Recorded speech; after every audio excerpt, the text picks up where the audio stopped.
Di antara nikmat yang sering kita nggak sadari itu adalah nikmat Allah menyelamatkan kita dari banyak kerugian.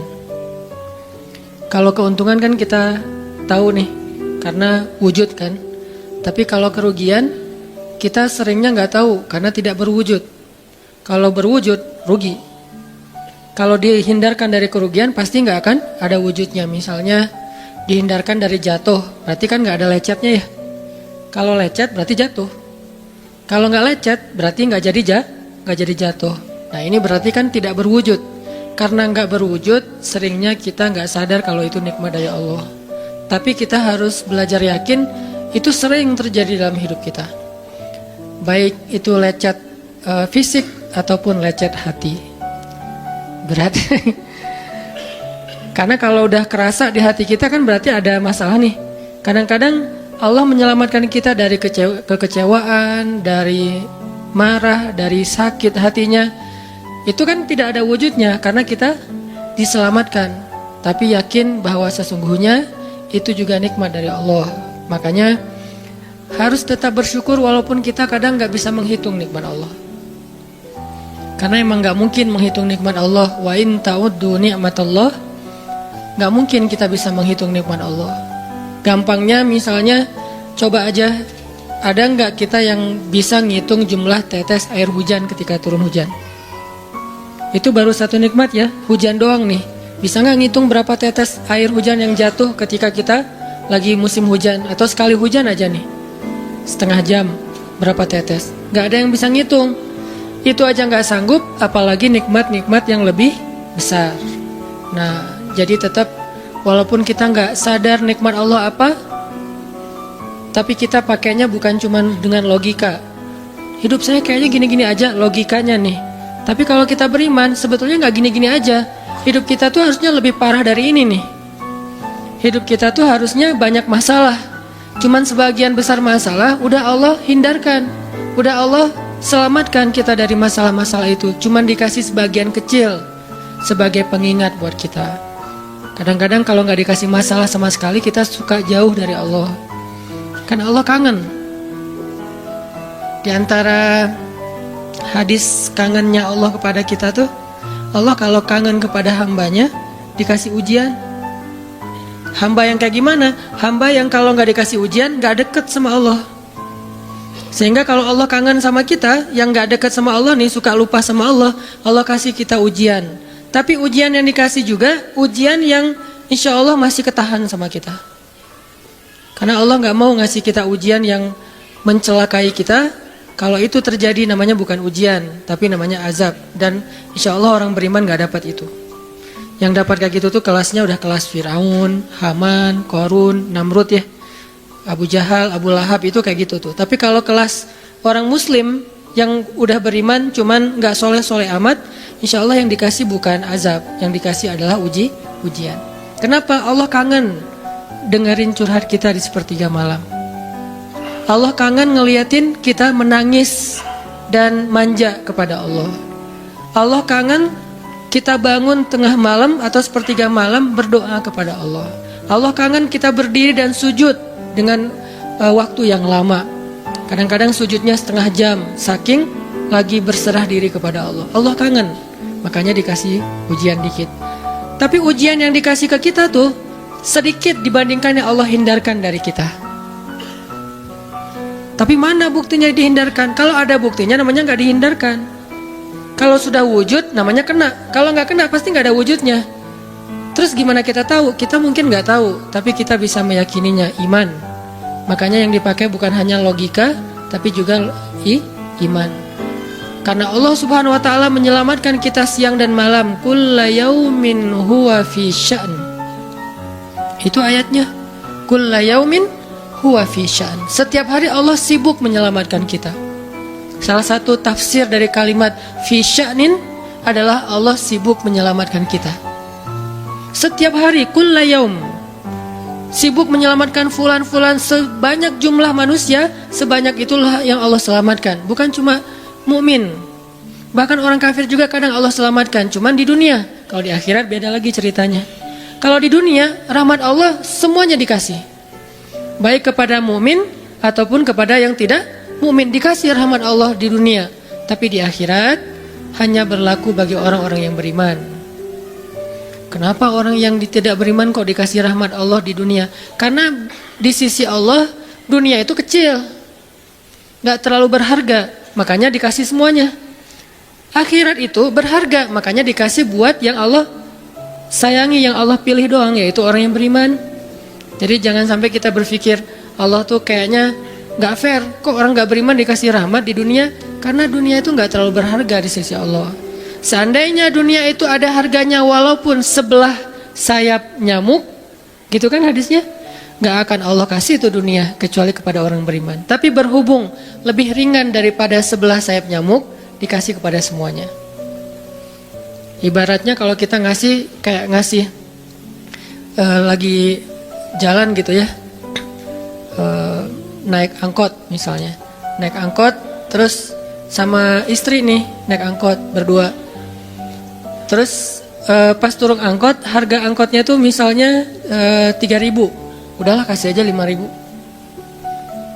Karena 2.000 yang kita kasih, nggak mungkin istri kita komplain, kemarin aku minta nggak dikasih, nggak akan mungkin kan? Kenapa? Cuma 2.000. Tapi coba ngasih 100.000, beda tuh. Karena dia sesuatu yang ringan, maka tidak perlu komplain. 2.000 doang, saya juga dikasih lebih dari itu. Harusnya kita sadar bahwa dunia itu 2.000-an. Dunia itu cuma 2.000-an, nggak terlalu berharga lah. Walaupun tetap butuh, nggak berharga juga butuh.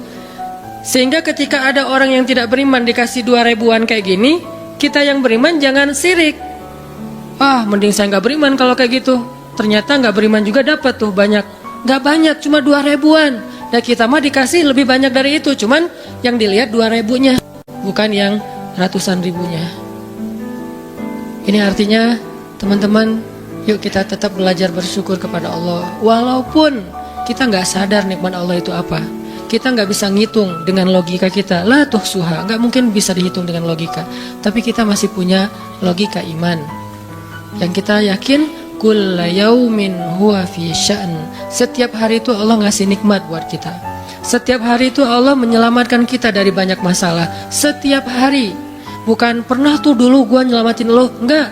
Setiap hari diselamatin. Kita ada orang yang kadang-kadang nyelamatin kita dari satu musibah, itu kan berjasa dan kita kayak ngingat seumur hidup kan ya. Dianggap kayak orang yang paling berjasa dalam hidup kita. Dulu hampir putus gara-gara dia nggak jadi putus gitu, nyambung lagi dalam bentuk yang halal misalkan ya. Berarti kan dia paling berjasa nih. Kalau nggak gara-gara dia nih, udah putus tuh. Kalau nggak gara-gara dia udah cerai nih. Alhamdulillah gara-gara si fulan, gara-gara ustadz itu, gara-gara teman saya, gara-gara orang tua, kita yang tadinya hampir bercerai, nggak jadi bercerai kan dia berarti berjasa banget dalam hidup kita, menyelamatkan rumah tangga. Allah menyelamatkan kita dari yang kayak gitu-gituan tuh kulla yaum, setiap hari.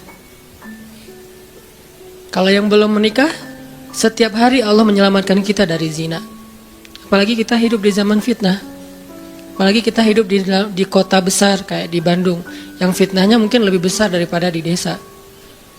Dengan mudah kita bisa terjerumus ke dalam dunia-dunia yang kayak gituan. Mudah banget.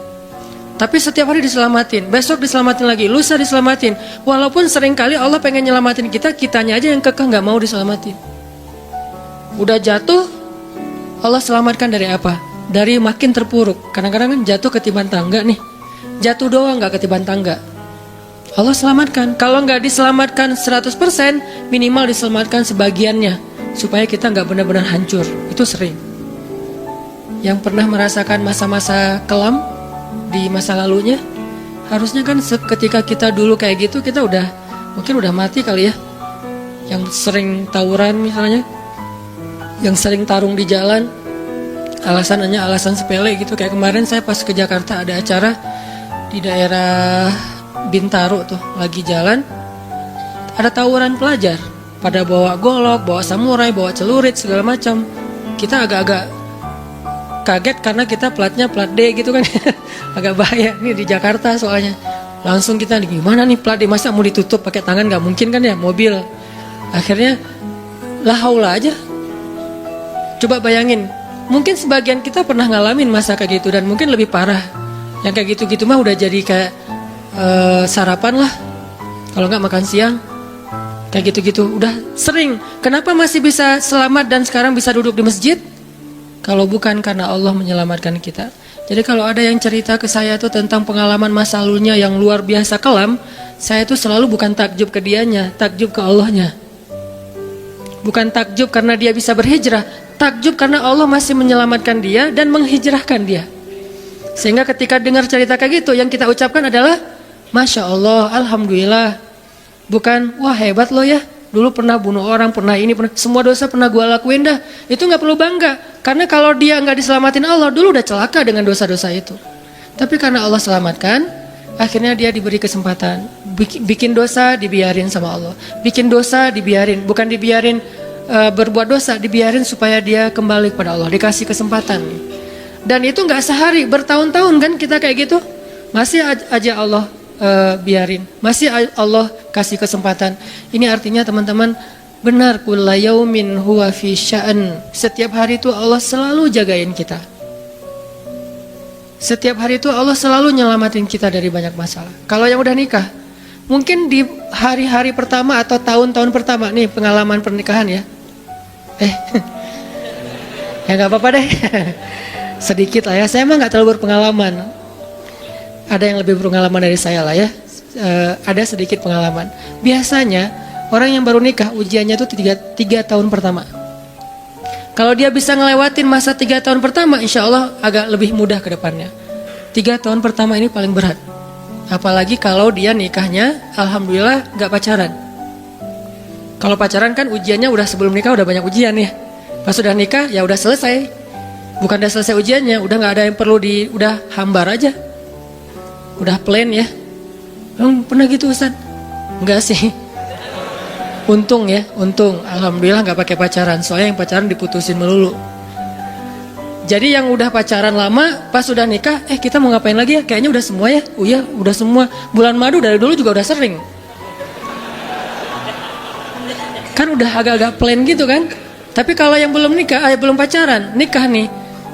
Jadi kayak benar-benar baru pacaran, cuman ada konsekuensi lain yang mungkin ini jadi kayak semacam ujian lah biar sabar. Masa-masa adaptasi, masa-masa saling mulai mengerti, oh ternyata kamu tuh kayak gini dan segala macam. Apalagi kalau baru nikah langsung LDRan kan berat banget tuh. Nikah LDRan, pacaran LDRan aja berat. Bener gak sih? Nggak ngaku Pacaran LDRan aja berat, apalagi nikah LDRan. Kenapa? Pacaran itu kan masih banyak pantangan. Nikah kan udah masih banyak ibadahnya. Tapi nggak boleh ibadah, coba gimana? Nggak sengsara tuh, merana kan? Harusnya boleh, tapi nggak boleh. Yang tadinya nggak boleh aja sengsara, apalagi udah boleh. Nah ini artinya setiap hari dalam tahun-tahun pertama pernikahan kita bisa aja mengatakan, udah deh, saya talak kamu. Apalagi laki-laki, kalau nggak sabar dikit keluar kata-kata talak. Kalau udah keluar nggak bisa ditarik lagi tuh, karena kalimat itu walaupun guyon tetap kena kan. Guyon aja kena, apalagi serius. Nggak usah, saya waktu itu lagi dikuasai amarah. Emang ada yang cerai dalam keadaan nyaman? Kita talak yuk gitu, nggak ada kan. Yang namanya cerai pasti marah tuh. Jadi nggak ada istilah gara-gara marah terus talaknya nggak berlaku, nggak. Maksud marah yang nggak berlaku talak itu kalau sampai hilang akal. Tapi rata-rata kita masih berakal sih walaupun marah juga. Karena ada orang yang marah tuh kemudian dia jadi kayak orang yang gila gitu gara-gara marahnya, itu hilang akal. Tapi kalau masih berakal, masih mukallaf, masih bisa berpikir, ya namanya cerai nggak ada yang nggak marah. Yang namanya cerai pasti marah. Aku talak kamu. Nggak ada, udah talak manggilnya say. Udah gitu pakai emoticon yang love gitu. Tapi talak kan agak-agak klise ya. Nggak ada, pasti emoticonnya tuh berderai-derai atau hatinya terbelah kan gitu kan ya. Lagi rame soalnya tuh yang kayak gitu-gitu. Ini artinya bahwa yang namanya talak nggak ada nyamannya. Pasti lagi marah dan tetap berlaku teman-teman. Kalau nggak Allah membimbing lisan kita, mungkin hari kedua udah talak tuh. Kalau Allah nggak membimbing hati kita, mungkin bulan pertama udah talak. Berarti kulla yaumin huwa fi sya'an. Sebetulnya kalau dengan logika iman, harusnya kita yakin Setiap hari itu Allah pasti nyelamatin kita setiap hari.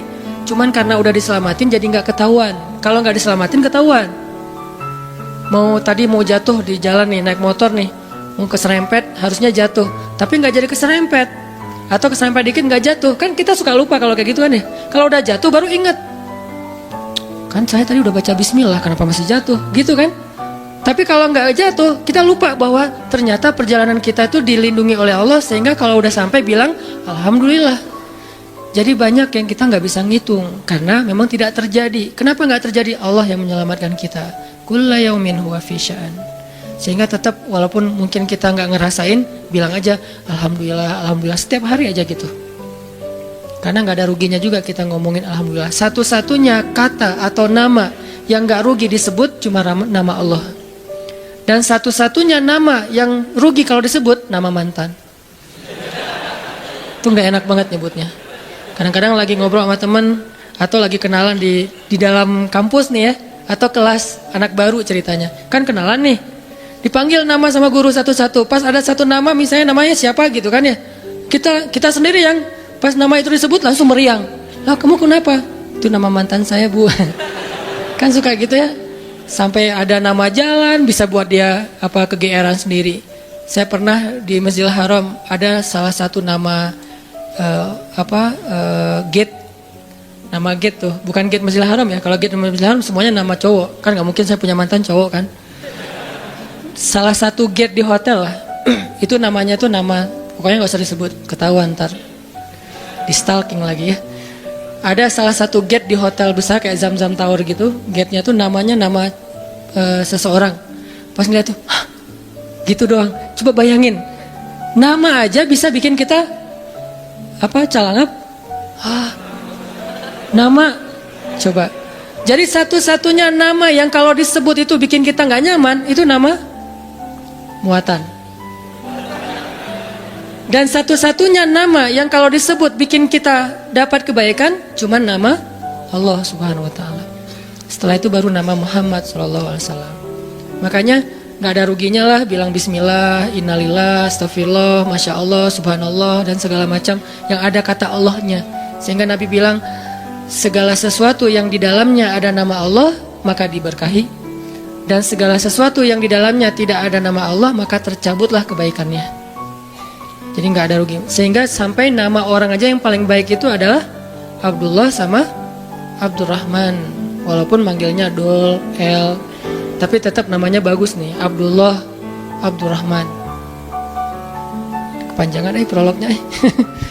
Tapi ada hubungannya. Allah itu kalau kangen sama kita, Allah kasih kita ujian. Makanya jangan bikin Allah ngasih kita ujian kalau kangen, tapi ngasih kita nikmat. Kenapa Allah kasih kita nikmat? Soalnya kita udah biasa, nggak perlu diuji juga, udah tetap setiap malam tuh curhat sama Allah. Bukan pas lagi banyak masalah doang baru curhat. Kalau pas banyak masalah doang baru curhat, berarti pas kita lagi normal, kita lama tuh nggak ketemu Allah, nggak pernah miss call Allah, nggak pernah japri Allah, nggak pernah curhat ke Allah, nggak pernah DM. Kan Allah kangen nih. Kemana ya dia, kok nggak pernah DM saya, kok nggak pernah miss call saya, kok nggak pernah japri ke saya, padahal online-nya sering loh. Tapi kok nggak pernah ke saya, nih online-nya masih apa nih? Kan Allah suka gitu sama hambanya, walaupun dengan analogi sosmed ya. Tapi Allah tuh perhatian banget sama kita. Allah nungguin kita datang. Setelah sekian lama kita cuek sama Allah, tiba-tiba kita baru niat mau datang. Duh, udah lama juga ya saya belum japri ke Allah. Baru gitu doang, belum diketik nih, belum typing. Baru niat doang nih, Allah udah bahagia coba. Allah kok baik banget nih sama kita ya. Seolah-olah Allah butuh kita, padahal gak sama sekali loh. Ghaniyun anil alamin. Allah tuh gak butuh kepada siapapun di antara hambanya, gak butuh sama sekali. Tapi kayak seolah-olah Allah tuh yang butuh banget sama kita. Saking baiknya Allah.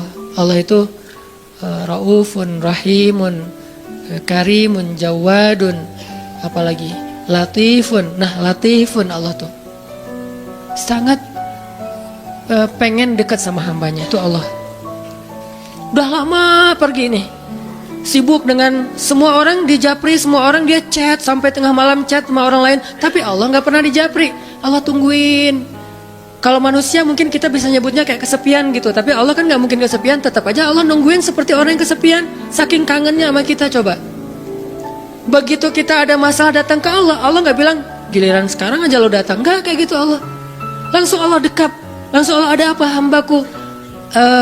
Hal min dhi hajah, apakah kamu butuh sesuatu? Hal min taib, apakah kamu mau diterima taubatnya? Hal min mustaghfir, apakah kamu mohon minta ampun? Allah tanya kepada kita setiap malam. Dicuekin lagi, dicuekin lagi. Datang Allah ke langit dunia. Harusnya kan Allah suruh aja malaikat ya, malaikat kasih tahu ke dia supaya berdoa. Enggak, Allah yang langsung turun. Ibaratnya Allah yang ngejapri kita. Enggak dirit juga. Setiap malam japri, setiap malam enggak dirit. Padahal online-nya, lasinnya tuh per setiap jam, bahkan setiap menit dia online terus. Tapi yang Allahnya enggak dirit, ketimpa lagi tuh. Marahkah Allah? Enggak. Kalau Allah marah, pasti kita udah celaka dari dulu juga. Karena kalau Allah udah marah, maka perhatikanlah kaum-kaum sebelum kalian, kata Allah. Perhatikanlah kaum-kaum sebelum kalian, Ad, Samud, atau tokoh-tokoh sebelum kalian, Firaun, Haman, Namrud, dan seterusnya. Perhatikan kalau Allah udah marah nih, berarti Allah belum marah sama kita. Tapi jangan sampai batasan waktu yang Allah buat itu kita lewatin, itu bahaya. Karena kalau Allah sudah menentukan waktunya, gak bisa ditolak lagi sama kita.